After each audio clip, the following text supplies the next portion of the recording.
Hello అండి, welcome to Preethi channel. ఎలా ఉన్నారు? ఈరోజు నేను మన ఛానల్లో చూపించబోయే రెసిపీ కొబ్బరి జెల్లీ అండి. కోకోనట్ జెల్లీ రెసిపీ చాలా అంటే చాలా సింపుల్గా టేస్టీగా చేసుకోవచ్చు. పిల్లలైతే అడిగి మరీ చేయించుకుంటారు.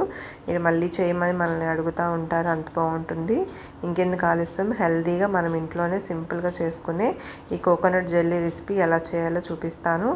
ఈ వీడియో స్కిప్ చేయకుండా లాస్ట్ వరకు చూసేయండి. మరి నేను యూస్ చేసిన పదార్థాలు అవి 1 బై 1 చెప్తాను. టిప్స్ అనేవి మీరు స్కిప్ చేశారంటే మిస్ అవుతారు. ముఖ్యంగా లైక్ చేయండి ఫ్రెండ్స్. మీరు లైక్ చేస్తే ఇంకొంతమందికి నా వీడియో అనేది రికమెండ్ అవుతుంది. తప్పనిసరిగా లైక్ చేయండి. చూసారు కదా, కోకోనట్ జెల్లీ అనేది అసలు ముట్టుకుంటే జారిపోతుంది, అంత స్మూత్గా చాలా బాగుంది. టేస్ట్ అనేది అయితే 1కి 10 లాగించేస్తారు. ఇంకెందుకు ఆలస్యం, వీడియోలోకి వెళ్దాం రండి. మరి ముందుగా ఈ కోకోనట్ జెల్లీ చేసుకోవడానికి అగర్ అగర్ అని చైనా గ్రాస్ మనకి మార్కెట్లో దొరుకుతుందండి. దీన్ని తెచ్చుకోవాలి. ఇది మనకి ఇలా స్టిక్స్ కింద ఉంటుంది, పౌడర్ కింద ఉంటుంది. నేనైతే ఇలా స్టిక్స్ కింద తీసుకున్నాను. వీటిని కొంచెం మిక్సీలో వేసేసుకొని పౌడర్ చేసేసుకున్నానండి. పౌడర్ అంటే మనకు మిక్సీలో వేసుకొని చేసుకున్నాం అనుకోండి సరిపోతుంది. ఎప్పటికప్పుడు మనం కొంచెం కొంచెం చేసుకోకుండా నేను తెచ్చిన ప్యాకెట్ మొత్తం ఇలాగా చేసేసుకున్నాను. ఇప్పుడు స్టవ్ ఆన్ చేసుకొని గిన్నె మీద కొబ్బరి నీళ్ళు తీసుకోవాలండి. Coconut water 1.5 cup coconut water తీసుకున్నాను. కొబ్బరి నీళ్ళకు 1 స్పూను అగర్ అగర్ పౌడర్ని యాడ్ చేసుకోవాలి. నెక్స్ట్ వచ్చి 3 స్పూన్ల వరకు పంచదార యాడ్ చేసుకోవాలండి. లేత కొబ్బరి తీసుకున్నాం అనుకోండి వాటరు చాలా బాగుంటుంది. అందులో కొంచెం ఒక 3 స్పూన్స్ అంతా షుగర్ యాడ్ చేసుకోవాలి. మీకు షుగర్ వద్దు అనుకుంటే ప్లెయిన్గానైనా చేసుకోవచ్చు. పిల్లలు ఇష్టంగా తింటారని నేను 3 స్పూన్స్ వరకు షుగర్ అనేది యాడ్ చేశాను. అగరగర్ పౌడరు పూర్తిగా బ్లర్ అయ్యే వరకు కలుపుకోవాలి. చూడండి, ఇలా బబుల్స్ వచ్చి అగరగర్ పౌడర్ అంతా కూడా కొంచెం చూసారు కదా, ఇలా నలకలుగా ఉంది కదా, మొత్తం అంతా కూడా కలిసేటట్టు కలుపుకోవాలి. ఇప్పుడు మొత్తం అంతా కరిగిపోయిన తర్వాత స్టవ్ ఆఫ్ చేసేసుకోవాలండి. ఇంతేనండి, చాలా సింపుల్గా చేసుకోవచ్చు. మనం చిటికేసినంత సింపుల్గా చేసుకోవచ్చు కదా, ఏమంటారు మరి?